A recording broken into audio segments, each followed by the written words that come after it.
నిద్రలో మునిగిపోయిన గోకుల పట్టణంలో అల్లరి శ్రీకృష్ణుడు అనేక చిలిపి పనులతో అందరినీ ఇబ్బంది పెడుతున్నాడు. అతని తల్లి యశోదకు అతని అల్లరి పనులు తలనొప్పిగా మారాయి.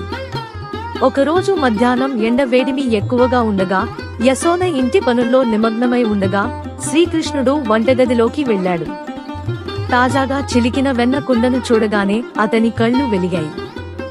ఏమాత్రం ఆలోచించకుండా శ్రీకృష్ణుడు ఒక పీటపై నిలబడి వెన్న కుండలో తన వేళ్లను ఉంచాడు.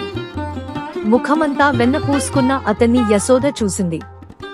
శ్రీకృష్ణ, ఇప్పుడేం చేశావు అని యశోద నవ్వుతూ అడిగింది. శ్రీకృష్ణుడు అమాయకంగా తన తల్లి వైపు చూస్తూ, నేను వెన్న రుచి చూస్తున్నాను అమ్మా అన్నాడు.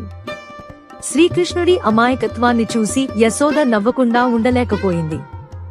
ఆమె అతనిని మందలిస్తూ, శ్రీకృష్ణ, నువ్వు చాలా అల్లరి చేస్తున్నావు. వెన్నను ముట్టుకోకూడదని నీకు తెలుసు కదా అంది. శ్రీకృష్ణుడు తన తప్పించుకునే మార్గం దొరికిందని నవ్వాడు.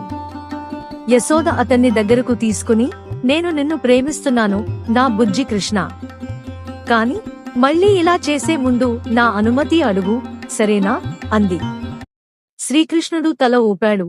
అప్పటికే తన తదుపరి అల్లరి ప్రణాళికను సిద్ధం చేసుకున్నాడు. ఈ కథ శ్రీకృష్ణుడు మరియు అతని తల్లి యశోద మధ్య ఉన్న ప్రేమ మరియు చిలిపి బంధాన్ని చక్కగా వివరిస్తుంది.